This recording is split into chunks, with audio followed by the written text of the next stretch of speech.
Baik, bismillah, assalamualaikum warahmatullahi wabarakatuh. Hari ini kita akan belajar eh, tauhid dan juga macam-macam tauhid. Sebentar, kita cari dulu materinya ya, teman-teman ya.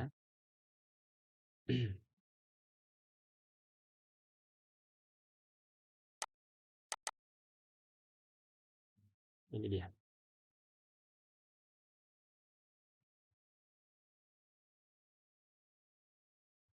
Nah, tauhid dan macam-macamnya. Adapun capaian pembelajaran yaitu peserta didik atau teman-teman harus mampu memahami pengertian tauhid dan macam-macam tauhid. Adapun tujuan pembelajaran yang pertama adalah mengenal Allah dan Rasulnya dengan dalil-dalil yang pasti. Yang kedua, menetapkan sesuatu yang wajib bagi Allah seperti sifat-sifat yang sempurna. Yang ketiga, mensucikan Allah dari sifat-sifat kekurangan yang dimiliki makhluk. Yang keempat adalah membenarkan risalah seluruh rasul-rasulnya. Langsung saja kita ke pembahasan. Yang pertama yaitu pengertian tauhid. Tauhidun merupakan dasar agama Islam yang secara persis diungkapkan dalam frasa La ilaha illallah. Dalam konsep Islam, tauhid adalah konsep dalam akidah Islam yang menyatakan keesaan Allah. Jadi, ketika kita bertauhid, itu artinya kita hanya menyembah Allah saja. Ya, seperti yang disampaikan tadi, La ilaha illallah, yang maknanya bahwa hanya Allah yang harus kita sembah, satu-satunya zat yang harus kita sembah hanyalah Allah Subhanahu wa taala, ya.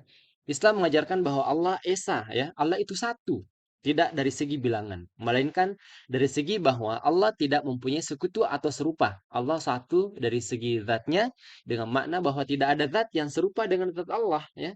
Karena zat Allah bukanlah benda dan tidak disifati dengan sifat-sifat benda karena Allah lah yang menciptakan seluruh benda beserta segenap sifat-sifatnya. Yang berikutnya adalah macam-macam tauhid. Tauhid itu ada dibagi tiga ya. Yang pertama ada namanya tauhid rububiyah. Nah, tauhid rububiyah ini adalah mengesahkan Allah Subhanahu wa taala segala perbuatannya dengan meyakini bahwa Dia sendiri yang menciptakan segenap makhluk. Allah Subhanahu wa taala berfirman, "Allahu khaliqu kulli syai." Allah menciptakan segala sesuatu. Jadi, tauhid rububiyah itu adalah kita mengesahkan Allah dengan segala perbuatan Allah, bahwa kita yakin bahwa Allah yang menciptakan kita, Allah yang menciptakan binatang, Allah menciptakan langit dan bumi, Allah menciptakan segala isi-isinya yang ada di permukaan bumi ini. Ya, itulah disebut dengan tauhid rububiyah. Bahwasanya dialah pemberi rezeki bagi setiap manusia, binatang dan makhluk lainnya. Jadi kalau kita yakin, kita percaya bahwa rezeki yang kita miliki hari ini itu datangnya dari Allah, rezekinya binatang juga datangnya dari Allah dan makhluk-makhluk lainnya, dan itulah disebut sebagai tauhid rububiyah.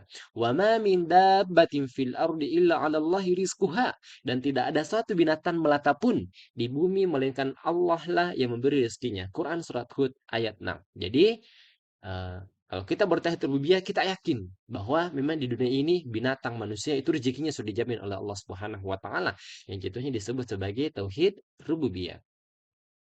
Dan bahwasanya dia adalah penguasa alam dan pengatur semesta. Dia yang mengangkat dan menurunkan, dia yang memuliakan dan menghinakan, maha kuasa atas segala sesuatu dan pengatur atas siang dan malam, yang menghidupkan dan mematikan, ya.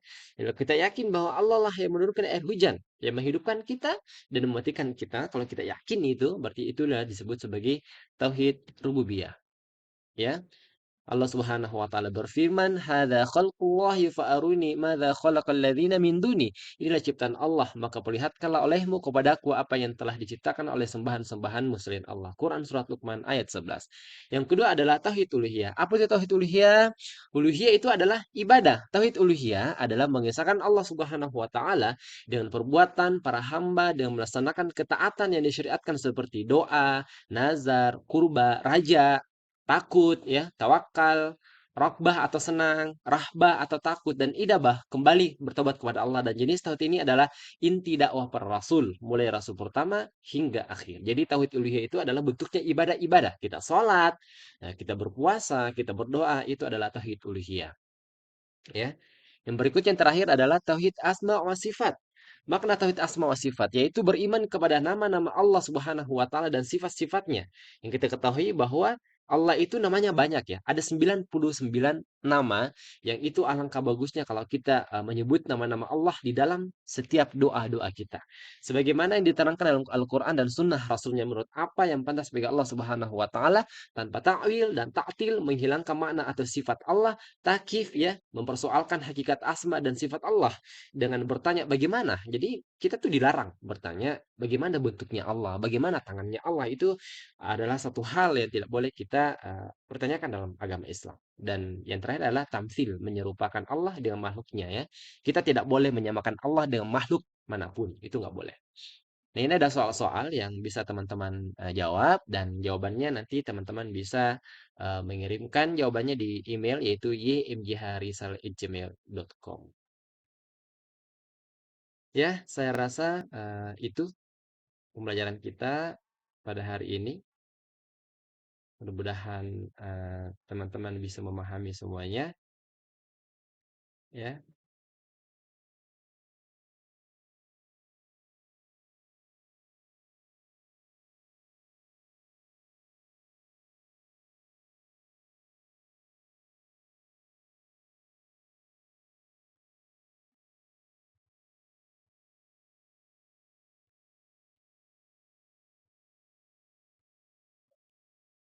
Nanti jika ada ditanyakan boleh ya. Kalau ada teman-teman yang nanya boleh ditanyakan.